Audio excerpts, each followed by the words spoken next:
Okay, for this evening's talk, I'm going to talk about enlightenment. It'd be a nice thing to learn about, wouldn't it? Because this is what we're supposed to teach here, but in a very simple way.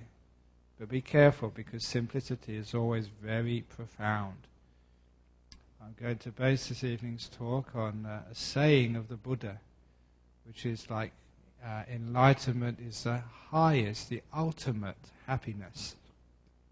For those of you who know Pali, the dialect of Sanskrit, Nibbanang Paramang Sukhang. Enlightenment, Nibbana, is the highest happiness. So instead of like looking at enlightenment as something which is far from our understanding, just you can look at it as just being happiness upon happiness upon happiness, deeper and deeper and deeper. And it reminds me of just many years ago when I was asked what is the essence of something like Buddhism, or what is the essence of all religions, of all spirituality, of all philosophies. And I answered that it's just the answers to two fundamental questions of life. And those two fundamental questions which cuts across all dogma and philosophies are, what is happiness? And number two, how do I get it? Because really that's what people want, isn't it? They want to know what happiness is, and they want to achieve that happiness. People come here because they want to be happy. You work because you want to be happy. Whatever you do, really, it's in a search, a reaching out for happiness. But the problem is, for most people in life, that we reach out, we search, we work hard, but we don't get happiness, do we? We usually get disappointment, frustration, despair, grief and pain. Where is this happiness anyway? Many religions promise happiness, but do we actually get that happiness? Or do we have just to wait until after we die to get happiness? And that's very uncertain, isn't it? It's like betting on a Melbourne Cup horse race. You never know who's going to win until right at the very end. So be careful. So if enlightenment is the highest happiness, we're searching for that enlightenment, that happiness in our world. And like most people in this world, they search for happiness in many places which doesn't really give you happiness. This is one of my favorite stories because it's a true story. It reflects my early life. My early life growing up in London, going to school. Many of you know that in that part of the world, that when you're around 14, 15, 16, you have to do some exams called O-levels. By that time, I used to love playing soccer with my mates in the park. So everyone can hear. I used to love playing soccer with my mates in the park. But my teachers, my parents, my uncles and aunties, grandparents, they told me, said, don't go around playing soccer in the park of an evening on the weekend. Stay at home. Do your homework. Study hard, because if you pass your O-levels, then you'll be happy. I believed that. So I stopped playing soccer, and I stayed at home, and I did my studies, and I got my O-levels. I did very well. I wasn't happy. In fact, it was even worse. I had to do 2 more years at school and study even harder. I had to do A-levels. But my parents told me, and my teachers as well, said, stay at home, do your homework. At that time I wasn't playing soccer. I wasn't chasing a football. I was chasing girls. I wasn't born a monk. But they said, stop chasing the girls, stay at home, do your homework, because when you pass your A-levels, then you'll be set for life. Then you'll be happy. So once again, I believed them. And I studied hard. I did very well at A-levels. And guess what happened to me? University. 3 more years. That was my reward for studying hard. And more exams. You have to really study hard at university. But my parents, my teachers, the lecturers and the tutors all said, now study hard when you go to university. Sort of go to all the lectures, go to all the tutorials, work very hard, because if you get your degree and get a good degree, then you'll be set for life. They said, get your degree, and then you'll be happy. Now at this point I started to get suspicious. I started to think, hang on here, what's going on? Someone was promising me happiness just a little bit in the future. Just do this and get that, then you'll be happy. And that's when I started to look at my friends, especially my elder friends, my elder relations, people who have got their degrees, and see what they were up to. The ones who were a little bit older than me were looking for their partner in life, looking for someone they can settle down with, because they thought, once I found my partner, my husband, my wife, my partner, then I'll be happy. Many of you who are single, you're probably thinking like that. Once I find my partner in life, then I'll be happy. Be careful, I guarantee. Once you get your partner in life, you are not happy. You're not, are you? Maybe it's just for a couple of days, but then, well, maybe a bit longer. But what happens when so you get your partner, you find your partner, what do you have to do next? You've got to get a place to live, haven't you? And a place to live. Houses these days cost a lot of money. Now, if any of you are thinking of building a house, come and see me afterwards, and I'll give you the plans for a kuti, a monk's kuti, just one room. That's all you need to live in. It's very, very cheap, and it means you'll save a lot of money. You'll be able to pay off your mortgage probably in 6 months, instead of working so hard. So we have to work very hard to actually get a house, get the deposit, and pay the mortgage. You know what you think? Okay, when I pay off the mortgage, then I can go here. When I pay off the mortgage, then I can be happy. So people work really hard. That's why you get all stressed out. How hard do you have to work? Really, really hard. And the problem comes that even before you paid off the mortgage, you have kids. Now, once you have kids, you're in big trouble because you have to have a big house. And then you have all the worries and concerns. Actually, as far as worry is concerned, it goes up in quantum leaps, doesn't it? Worry, once you have kids. You know what you think? Once the kids grow up and leave and settle down, then I'll be happy. So a lot of people think that way. They sacrifice so much, so many years for their kids. By the time their kids have actually left and settled down and got married and stuff, that's the time you're usually in your sort of, late 40s, early 50s. That's the time you start to think of retirement. You think, I'll just work a little bit harder because when I retire, then I'll be happy. But by the time you get close to retirement, I see this in people. By the time you get close to retirement, start getting old. When people are old, that's when they start coming to temples like this, or they start going to churches. You know why they start going to churches and temples? Because they start to think, well, it's a bit too late now to be happy, but when I die, then I'll be happy. Now, that was actually the story of life for many people. Happiness is always out of reach. Just almost there, like the end of a rainbow. You think it's right there. Once I get my degree, once I get my new car, once I get on the holiday, once I get my perfect partner in life, just once I get rid of all these problems, once I get this out of the way, then I'll be happy. Are you ever happy? One of the things I noticed in life, generally speaking, I didn't see anybody who was really happy. Really happy. Actually, until I went off to Thailand to become a monk. Then I saw these great monks living in the forest.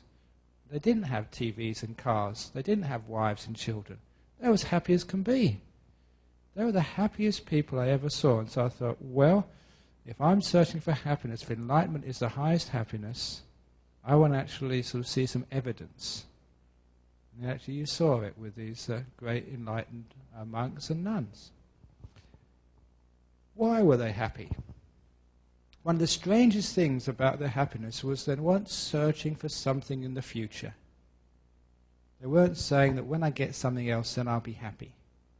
This is important in your meditation. Don't think that when I watch my breath, then I get happy. When I get this meditation down, then I'll be happy. When I get into jhanas, then I'll be happy. This is deep meditation. When I get enlightened, then I'll be happy. Stop thinking like that.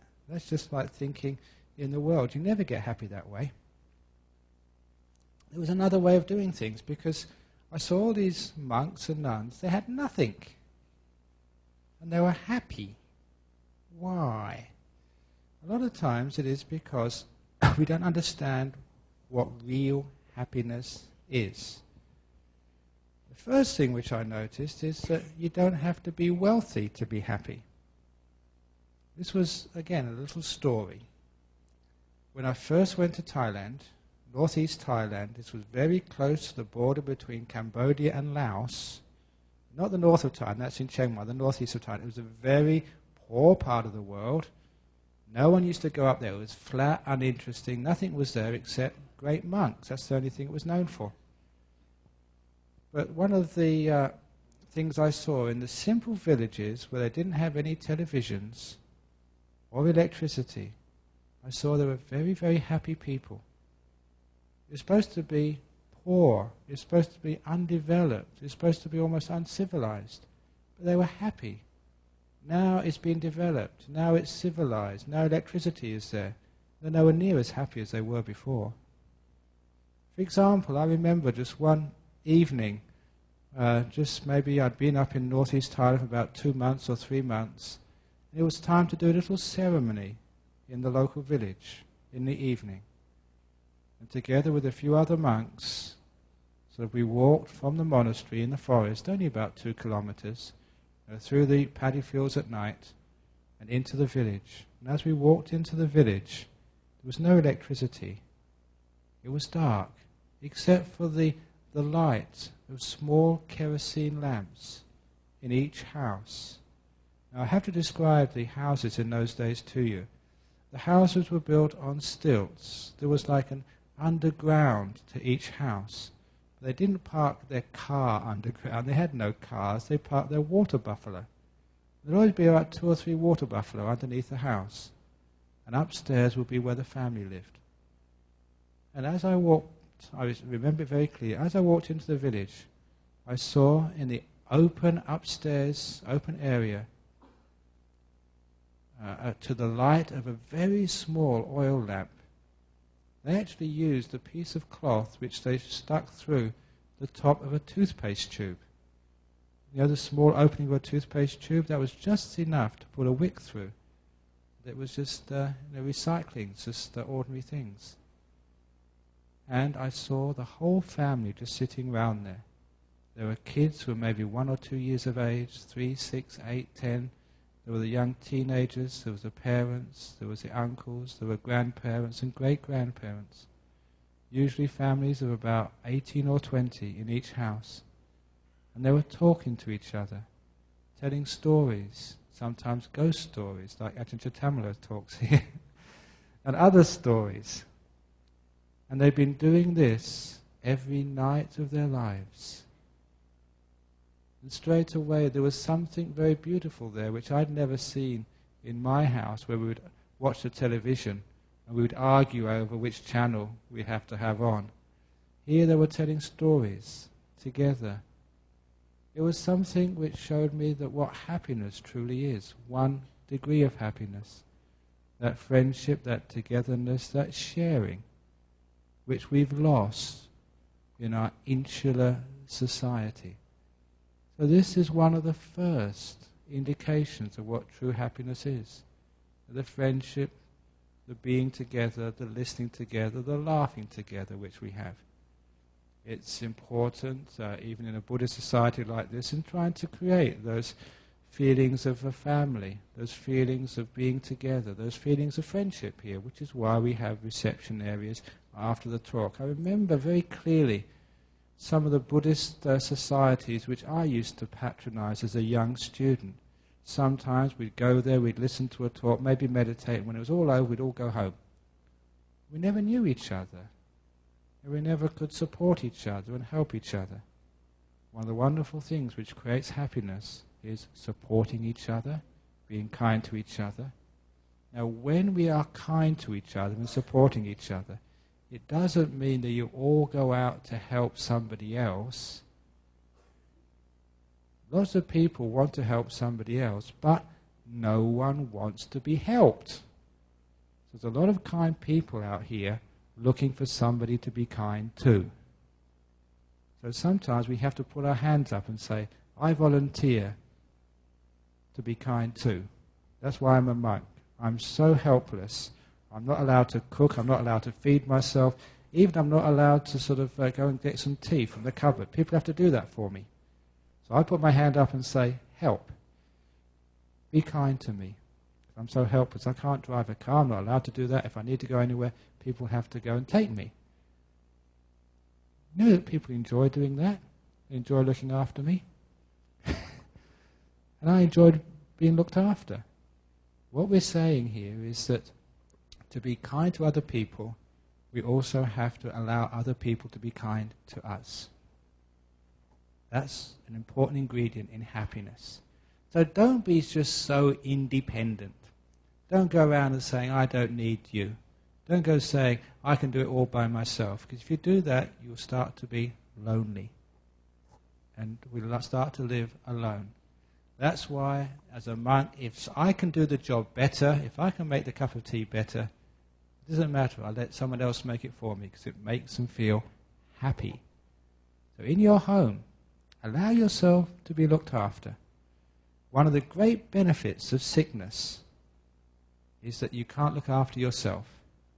And so you're giving other people the great opportunity to look after you.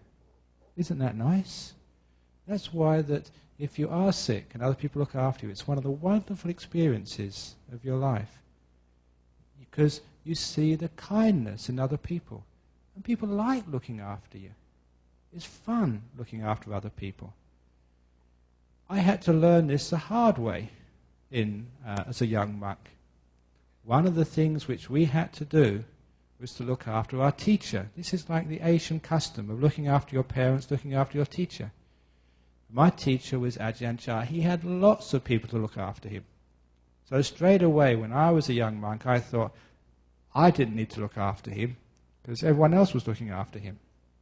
But in particular, one of the ways of looking after a teacher in Northeast Thailand as a monk was after the morning alms round, when the monks would walk into the village bare feet. They had more than one foot. I didn't say that, barefooted, whatever it is, without any shoes on. That's right, without any shoes on. And when they came back, they would have to wash their feet in the water bath.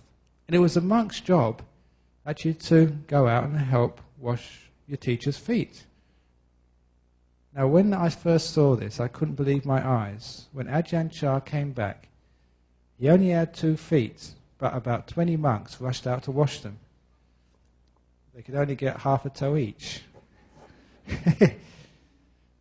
And I thought how stupid that was, because I thought that Ajahn Chah was old enough to wash his own feet. I didn't realize what it was like to go and help. One day I decided to also jump out. You had to rush. You had to run to beat all the other monks to get a toe. If you're really fast, you can get the big one, and that made your day. It was true. And when you got one of his toes and you washed it, you felt so good afterwards. I didn't realize how much happiness you get from helping others, just from giving, even though it wasn't necessary. Even though, according to my Western conditioning, this was the most inefficient way to wash feet. But nevertheless, it was so much fun. And after a while, as a monk, I really got into this. You'd see a monk and you'd try and wash his feet. And if he didn't want to, you'd just grab them and wash them even if he didn't like it. You'd try and wash his bowl, or just, if it was someone senior to you, you'd just... What that meant was you had so much fun serving and helping. Now, if you can do that to the people you live with, wouldn't it make it so much different? You wouldn't be saying whose turn it is to wash the dishes. You'd be actually racing to the sink to see who get there first, to get the opportunity to wash them. It was actually fun to help, not a duty anymore. It was a fun to serve. I'm not underestimating this. Serving is fun. For example, I can't do very much for you except to teach. I can't wash your feet. There's too many of them for my 2 hands. What I can do is like help and serve and teach every Friday evening or whenever. Some years ago, a lady rang up here, and I answered the phone in that room over there, and they asked me, say, am I giving the talk tonight? I said, yeah, I'm giving the talk. I said, 7:30, meditation, 8 o'clock the talk starts. So she said, how much does it cost? And I said, madam, it doesn't cost anything. And then she raised her voice a little bit and she said, you don't understand. How much money do I have to pay? And I told the lady, said, madam, you don't have to pay any money at all. The talks are always free here, which they are. And then she got even louder and she said, now listen, dollars, cents, how much do I have to cough up to get in here? I had to tell her very soothingly, said, madam, you don't have to cough up any money when you come here. Neither on the way in nor on the way out. You don't have to give us your name and address. You know, we're not going to sort of press you with a donation slip or whatever. It's always free. If you don't like the talk, you can just sit in the back and just go out afterwards. I won't get angry at you. It's free. Now, the wonderful part of that story was, after I told her that, she was silent. There was a pause over the telephone. And I just waited for her to speak. What she said next was, well, what do you guys get out of this then? It's a great question. Now, what do I get out of coming here every Friday evening? The answer, happiness. I enjoy teaching. And as you all know, sometimes you have to try and stop me from teaching because I teach too much. The committee are trying to ban me from coming in October to give Friday night talks. I actually enjoy doing it. I have fun out of doing it. I got a lot of energy out of it. When I go to places like Singapore and Malaysia, I just give talks all day and get really off on it. Why do I do that? I don't get paid for it. I don't get anything out of this. But what I get out of it is a lot of happiness. It's my way of serving. When you're actually giving from your heart to somebody else, that is an enormous way of developing happiness in your life. It's called letting go, it's called giving. That's why we have 2 boxes out here. You can see it hasn't got donations written on them. It's called letting go boxes. So it just helps you sort of let go. And it gives you happiness. When the whatever it is goes in there, you get happiness back. Don't you get happiness knowing that you're doing something good in the world? Every time I've given a donation, when I was a layperson, I used to give donations all over the place, and it always made me so happy to know that I'd helped somebody else. Now, I'm just going into my donation stories now. Just when I was a school teacher before I became a monk, as I tell people, there may be some school teachers here, if you're a school teacher these days, you know what kids are like, that's enough to make anyone a monk or a nun. It is, they're terrible kids. It's much more fun being a monk. But anyway, I was a monk, so I was a school teacher. I was about to leave to become a monk. And even after working for a year, I started to accumulate worldly possessions. I had a motorbike, and I had a nice dining table and set, really expensive. And I was like trying to build up the possessions in my house. And I was becoming a monk. You can't have a motorbike as a monk, so I had to get rid of it. Same as my table. So there's some people who are taking over my job at the school. And so it was a young couple. They just had their first baby. And this little schoolhouse which I was renting that they were going to take over, so they came up to measure up the curtains, and I showed them around. I told them, I've got this table, sort of, I can't take it to Thailand with me. And, monks eat on the floor. They said, are you interested? They said, it was a very nice table. They said, actually, we are interested. We need a table in a new house. How much do you want for it? They asked me. And it was one of the wonderful memories of my life. I said, do you really want it? He said, yes. I said, you can have it for free. And they looked at each other, and I still remember that. I can picture their looks now. That's 30 years ago. They looked at each other, this young couple who were just scraping money to get by with their first child. They couldn't believe what they'd heard. I said, yes, you can have it for free. I'm becoming a monk. I don't need it. I'll be very happy that you have it. They turned around and said, that's the first time in our lives anyone has ever given us anything so expensive for free. We'd never met anyone like you before. Now I get so much happiness out of that memory. This is just what we get from sharing, from helping each other. Even if it's just going to see someone who's in pain, seeing someone who's in difficulty, just spending time with each other. Sometimes as a monk you have to go to hospitals and sort of look after people who are sick. And sometimes the people who take us there and say, oh, thank you so much for going to hospital and seeing someone who's sick. You really cheer them up. Thank you so much. You don't have to thank me. I enjoy that. I have fun doing that. When I go back afterwards, it gives me so much happiness. And I like being with sick people. So they tell good jokes sometimes. So it's a way of actually serving and helping. And that way of serving and helping, it's called compassion, it's called kindness, it's called generosity, it's called sharing.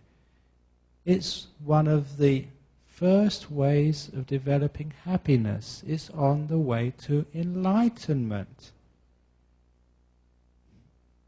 That way of letting go, of sharing, of enjoying each other's company. For example, just something which happened this afternoon, which was very interesting. This afternoon, before I came here, I had the privilege, the good fortune of conducting a funeral.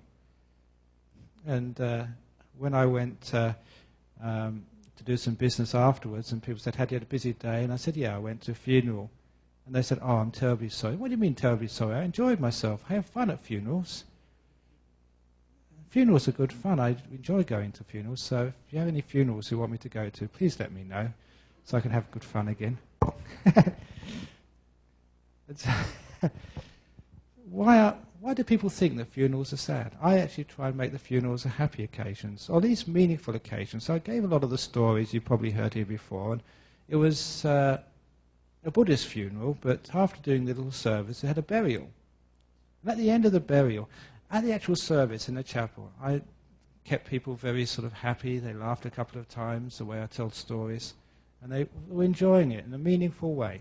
And so we came out afterwards. Everyone was happy and sort of peaceful. But then they went to the graveside, and in the service I wasn't allowed to say anything. They started playing music.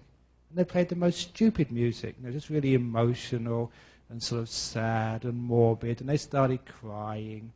And sort of, it'd be great if I could turn the music off. But they wouldn't let me. Why is it that at funerals people always like to play the morbid music, which sort of makes them cry? Even if sometimes, even if you played at a marriage, people would cry. It's just such sad music. But anyhow, they were crying away, and I didn't know how to stop them. They did a little ceremony of actually throwing flowers in the graveside. And this young girl started throwing flowers in the graveside, and she dropped her handbag in there and went clunk on the coffin. And just like you, everyone started laughing. It was a wonderful thing to do. I thanked her. She saved the day for everybody. And someone had to sort of climb in to get it out. Because it's a handbag. She had all her money and car keys. Goodness knows what else in there. What a wonderful thing to do. So if ever you go into a funeral and people are crying, just drop your handbag in there, make a loud noise. A wonderful thing you can give to other people, because they started laughing. And as soon as they started laughing, it broke the depression. And everyone walked away from there just a few minutes later, sort of talking with each other. They were holding hands. They were enjoying sort of the occasion. So little things like that can actually stop you straight away from being depressed, being upset. We're actually sharing happiness in our life. Why not?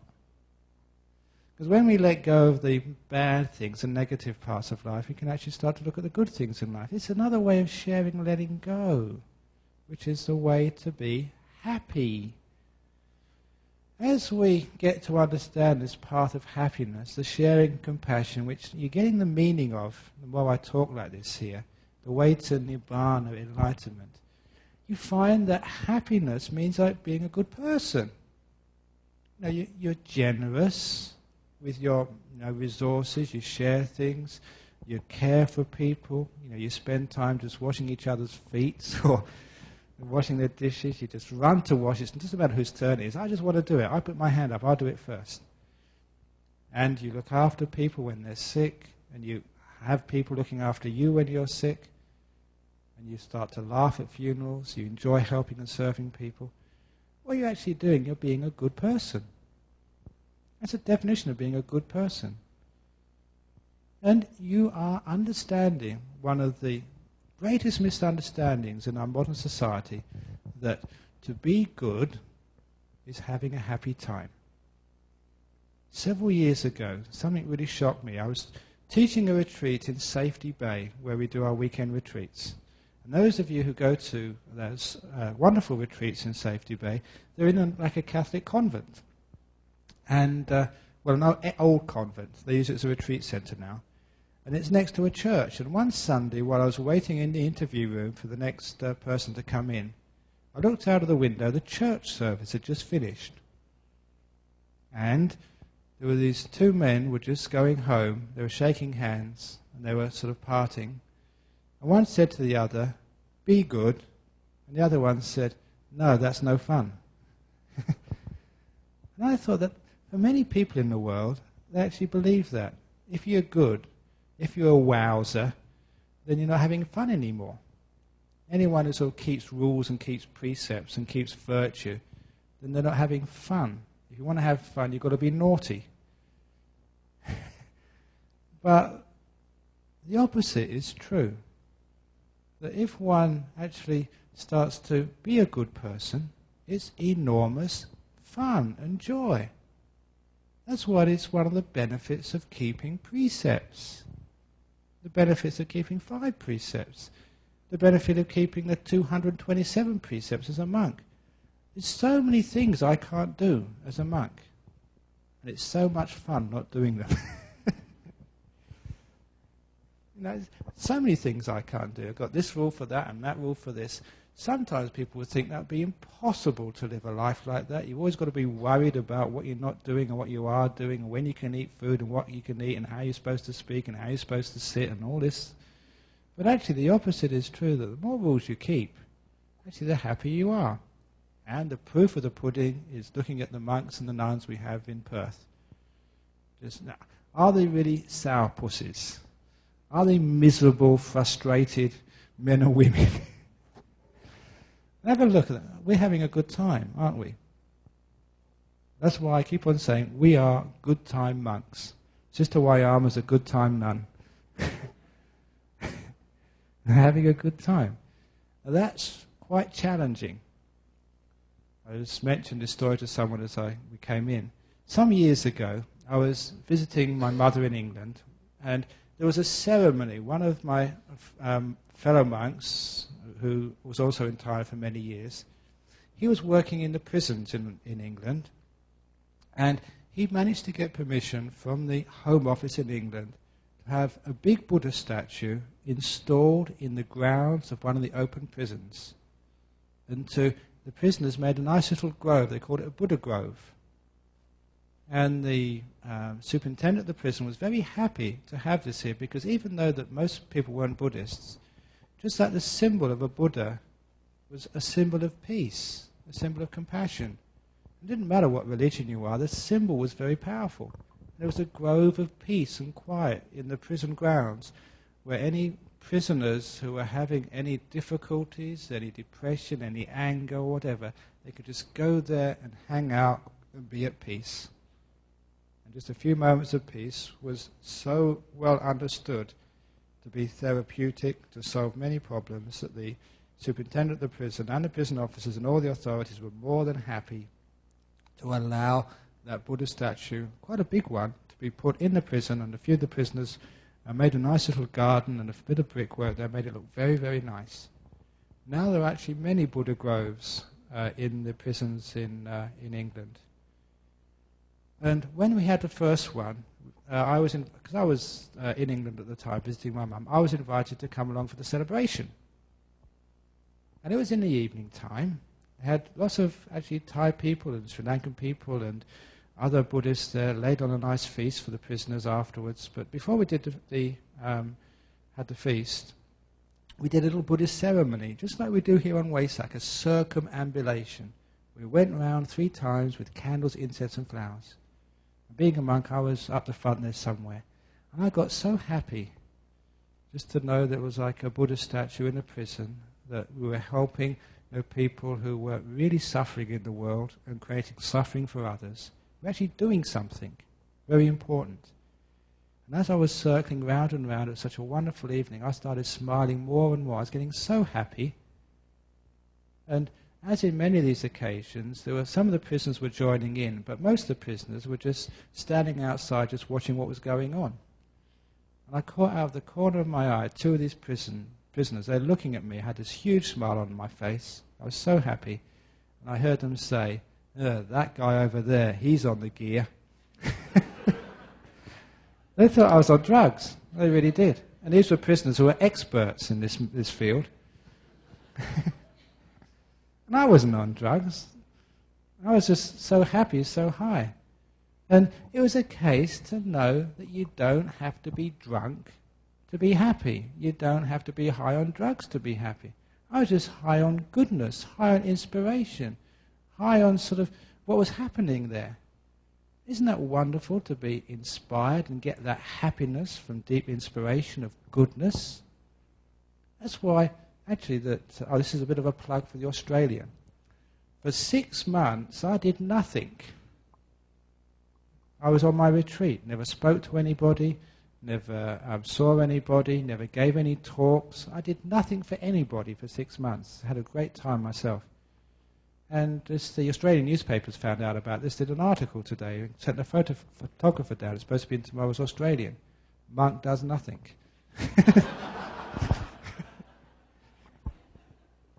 That should be there. If I was a sub-editor, that's what I'd put it. Isn't it wonderful that sort of people can actually write a story about me doing nothing for 6 months? Not a scandal, nothing at all. It's amazing, isn't it? I was just so happy just doing nothing for such a long time. It's a secret of happiness, doing nothing. So you've got a weekend coming, Saturday and Sunday. How about doing nothing this weekend? Just sitting at home, just doing nothing. Not gardening, not watching the television, just doing nothing. Just sitting there, absolutely doing nothing. Just sitting still, not going anywhere, just doing nothing. It's great fun. Can you do that? No, you can't, can you? You're so restless, always having to do something. That what I said at the beginning, happiness is somewhere out there, somewhere in the future. When I get this done, then I'll be happy. When I get the shopping done, then I can relax. And when I finish watching the movie, then I relax. When I finish watching the bill, then I relax. Well, I know what you get up to.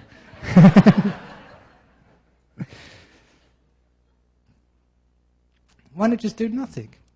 As I said, that even as a monk, I don't mind watching the television, as long as you don't turn it on. You get this lovely, peaceful screen. It doesn't make you upset. It doesn't make you afraid. You see? And if you look at that television screen when it's not turned on, carefully enough, you may be able to see the reflection of your own face. That's very deep, isn't it? So what we're actually doing here is realizing that doing nothing, first of all, keeping precepts gives you a lot of happiness, being a good person. So when all religions, when they say if it's 10 commandments or 5 precepts, not to kill, not to steal, commit adultery, not to lie, not to take alcohol and drugs, and not to sort of be rude to other people, not to actually to say rotten words to other people, not to call anyone a pig or an idiot or things like that. If you can do that, you get a happier person. And do you want to have friends? How are you going to have a friend when you call them a pig all the time? What about, do you want your husband or your wife to love you? When you call them an idiot and stupid, how can they love you when you keep calling them things like that? But imagine what it's like if you went to your husband and never even say, look, husband, you're such a wonderful husband. You're just so kind and caring, and I love you so much. You're just one of the best husbands in the whole world. I know you don't wash the dishes that's because you know that I am so happy washing the dishes every evening.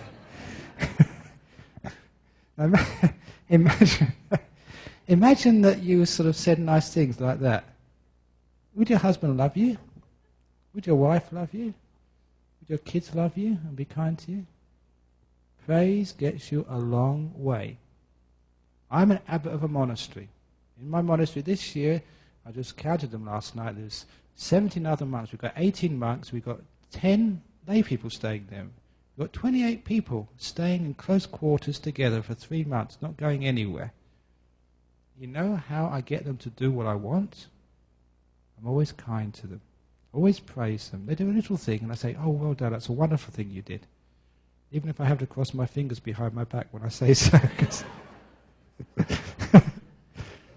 Because you're encouraging them. They're doing the best they possibly can. And when you praise someone like that, they try harder next time. They always do.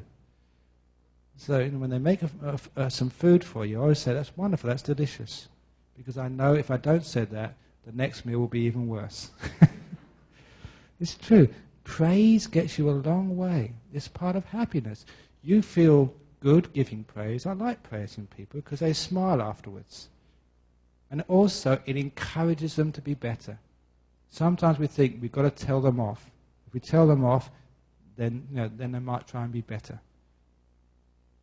Now, what's it like when people tell you off? Do you become better when people tell you off? When they scold you and point out all your faults? Does that really help? Or do you just get so fed up, or you get so afraid that you can't live up to your potential? It's true, isn't it? Just the way we work, we want to get better results out of each other, we just go about it the wrong way. My monastery in Serpentine is very efficient. It runs like clockwork, doesn't it? You've got a few people in the monastery over here. And those people who lived in the monastery know I never shout at people. I get them to do everything for me. It's just a different way, praising, encouraging. Now this is a way we can live together in happiness. This is a way to get to enlightenment. We can encourage ourselves as well. Those of you who think you can't meditate, you're just scolding yourself again. Cross your fingers behind your back and say, I can meditate. I can be peaceful. And if you think you can, my goodness, you will. A lot of the trouble with any success in life is we don't believe we can do it.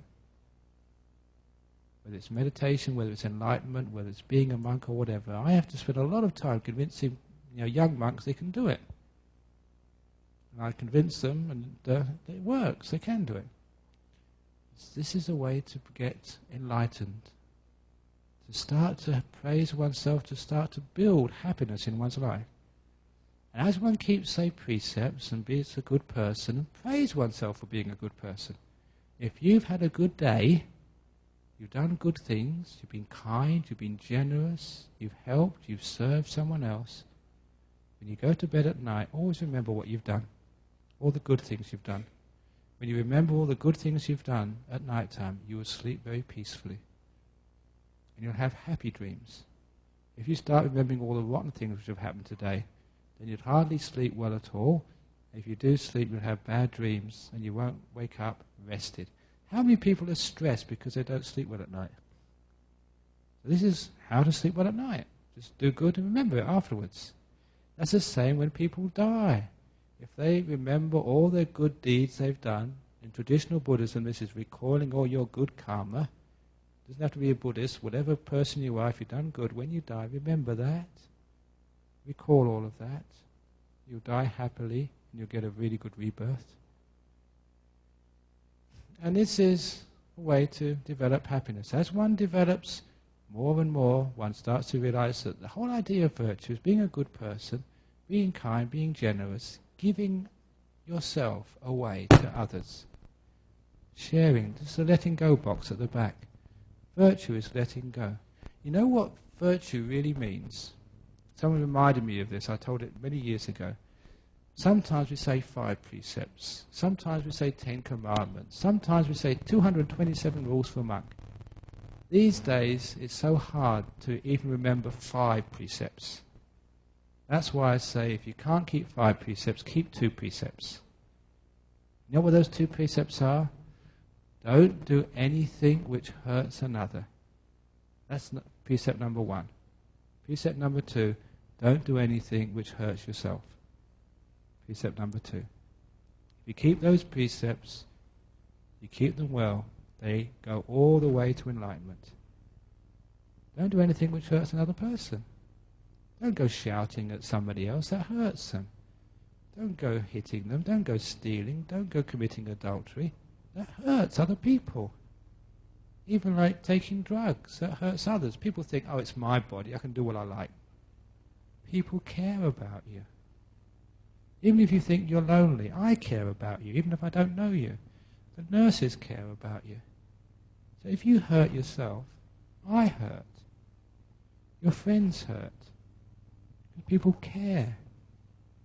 So when we don't do anything to hurt other people, we can't do anything to hurt ourselves. We develop happiness in ourselves. When we develop happiness in ourselves, we're keeping all the precepts in the world. We're not hurting others, we're not hurting ourselves. Doesn't that make so much sense? We're creating happiness amongst others, we're creating happiness in ourselves. And little by little, we find out that sometimes too much worrying. Does that hurt or help? It hurts us. When you worry, then you come and worry me by telling me about it after the Friday night talk. That hurts, that hurts me. Ooh. So by thinking too much, you're not only hurting yourself, but you're hurting me and hurting everybody else. So, or feeling guilty. Woo. Okay. So if you feel guilty, I mean, does that really help you? Does that help others? Wouldn't it be wonderful if everyone was happy and at peace? Wouldn't it be your greatest gift you can give to other people? Because a happy person creates happiness in their community. A happy person creates happiness in their family. A happy person creates happiness amongst their friends. A happy person creates happiness in their country. That's why if we want to have happiness in our world, we have to have happy people. So don't try and make someone else happy. Don't try and help them first of all. Make yourself happy. If you are good, happy, content, get rid of all your guilt and your fears and your anger and all that sort of crazy stuff, then actually you can really help in the world. You can serve. You don't have to be a great teacher. You don't have to go and serve in some sort of charity. You can just be you and be a very happy person. Many years ago, someone who was one of the Buddhists who came here was a bus driver. And he started getting very depressed about his job because he said, driving a bus, that's not really helping. I don't get any job fulfillment there. Just driving a bus backwards and forwards, you can do that on almost automatic. I just told him, look, it doesn't matter what job you do, you can always give that little bit extra to make people happy. Just when you take their fares, just smile. Be happy and give some happiness back to other people. And actually did that. He said it made all the difference to his life as a bus driver. He was actually giving happiness out to other people, and he got so much back in return. No matter what job you do, if you think it's just the most miserable, mean job, that you think that you're way low down on the social scale, you want to be a doctor, you want to be someone who saves the world, how about saving the people you meet on the street just by smiling? When you're driving along, just letting somebody in busy traffic, making their day. That's how you can put compassion into action. Forgiving someone who's done you wrong. Being kind. That's how we can actually do something wonderful to create happiness in our world. And it's something which you can do right now. When we can do this, we realize that goodness is the way to create happiness. So precepts are not something which stops you being happy in the world. You don't come here and everyone is miserable because they keep 5 precepts. They keep 8 precepts, even more miserable. 227, they're really miserable. It's the opposite, isn't it? You have a look. You do a survey. Ask people how many precepts they're going. You'll find the more precepts, the bigger they smile. That's how I find out what you've been doing. I look at you and see whether you're miserable or whether you're happy. If you've been miserable, you've been doing something wrong. That's karma, isn't it? So if you do good karma, you get happiness. And as we develop this path more and more, we find that goodness, sharing, letting go, stopping worrying, stopping thinking, so we can be at peace. Isn't peace happiness? The more you are at peace, the more happiness you have in your life, you're actually learning what meditation is all about. Sometimes people come up and say, meditation is so difficult, meditation is so hard. And it's because you don't know how to meditate. Meditation is the most easiest thing in the world. You don't have to do anything. Just sit here and it does it by itself. What could be more easier than that? The trouble is that we haven't yet learned how to not do things. And we always get into control, aren't we? It's the control freak inside of us. And meditation's going in the completely opposite direction, saying, let go, be at peace, just stop doing things. And it happens all by itself. That's why meditation is not only the easiest thing to do, but the most fun thing to do. You get more and more happiness, more and more joy, more and more bliss meditating than you do anything you get in any other way in the world. That's why in the interview today with the Australian, I don't know where it's going to be published this, but they asked me, why did I become a monk? I became a monk for fun. It's a fun thing to do. I mean that. This is not a joke. I became a monk for fun. Why do I stay as a monk? Because it gets more and more fun as you go along. It's true. Have a look. This is like Bodhinyana Monastery is the amusement park. It's a park and we have a lot of amusement there. How can it be that a monk has fun? You just don't do anything. Like I was saying again to the Australian, 6 months of solitude. In many countries that's called torture. Stupid, isn't it? Imagine trying to torture a monk. So you get 6 months solitary confinement. Oh, thanks, great, marvellous. Can you make it 12, please? That's what I'd say. So, a lot of people can't understand. Why is that fun? A lot of people actually said that must have been such a difficult thing to do. 6 months of not talking, not seeing anybody. My goodness, that's the easiest thing to do. You don't have to do anything, you just sit there. You don't have to speak. You don't have to worry about what people say about you because they're not there to say anything about you at all. Why do people think that's difficult? Because they don't know what happiness is. The reason I became a monk was early on in my lay life, I got into deep meditation. It was the happiest experience of my life, that far. Happiness in meditation. I mentioned this to the Australian. It's one of my sales pitches. Meditation gives you much more happiness you can get from sex. It's a great sales pitch, isn't it? Because everyone is rushing about trying to have sex with this and sex with that. I say, have meditation. You get more bliss that way. Try it.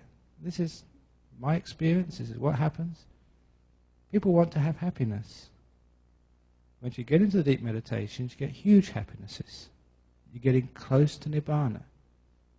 This is why in the Buddhist texts, I'm just quoting this now, just for those people who are more deep into Buddhism, they say that the bliss of the jhanas, they call it Sambodhi Sukha, enlightenment happiness. So close, it's not really enlightenment, but so close, you're actually tasting what enlightenment is all about. And we're not doing this as a theory of trying to explain just what enlightenment is in words. You're feeling enlightenment. You're experiencing it, what it's like to be enlightened. To be so still that nothing is moving. No thoughts. No sounds. No feelings in the body. But just huge waves of bliss. Bliss upon ecstasy upon bliss upon ecstasy. More and more. That's what these deep meditations are like. Sound good? It's easy, just don't do anything. And also you're realizing some of the teachings of Buddha. Have you ever heard that craving and attachment is a cause of suffering? You might read that in a book, you might hear it from a monk or a nun, but now you're actually doing it. Craving is all doing, isn't it? Craving is that reaching out for something in the future. You're stopping all of that. Content you're doing nothing. Doing nothing means no craving. No attaching, you're letting go. You're actually doing it, not just thinking it, not arguing about it over a coffee table or on the way home. Many people argue about the Dhamma on the way home. What a waste of time. Instead of doing that, not even thinking about it, but just doing nothing, doing it rather than thinking about it. If you can actually just stop, everything gets very peaceful and very beautiful. One of the stories about stopping, this is a very nice story. This was in our monastery in northeast Thailand many years ago.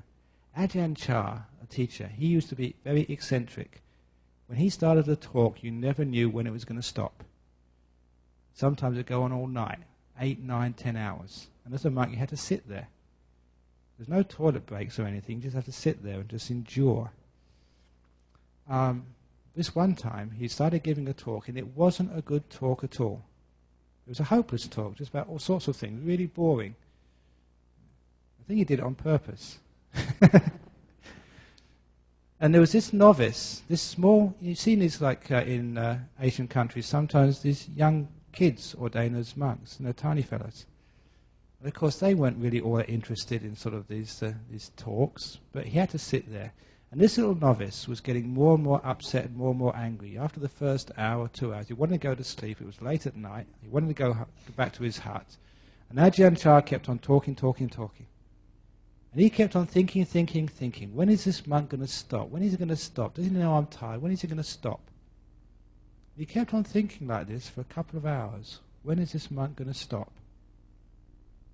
And then a great insight happened to this young novice. He's only about 12 or 13. Instead of thinking, when is Ajahn Chah going to stop? He thought, when am I going to stop? And this little novice stopped. About 4 or 5 hours later, he came out of his meditation. Everyone else had gone a long time ago. He'd have 4 or 5 hours of bliss. He'd stopped. He was only a little fellow, 12 or 13 years of age. He knew how to stop. He knew that stopping attachment, stopping craving, was bliss. And he got a deep insight into what enlightenment is all about. The ultimate happiness. So you don't need to go and get something to be happy. You don't have to wait until you die to be happy and just hope that you got the right religion. Pretty uncertain these days, isn't it? Because everyone is sort of telling you that this is the right one and that's the right one. Instead of waiting for the future, you can actually do it now by being kind, being generous, sharing your time, creating happiness in your community, happiness in your family, going out and helping, washing people's feet, washing the dishes, not because it's your turn, because you just want to help. Keeping precepts, being a good person for the sake of happiness.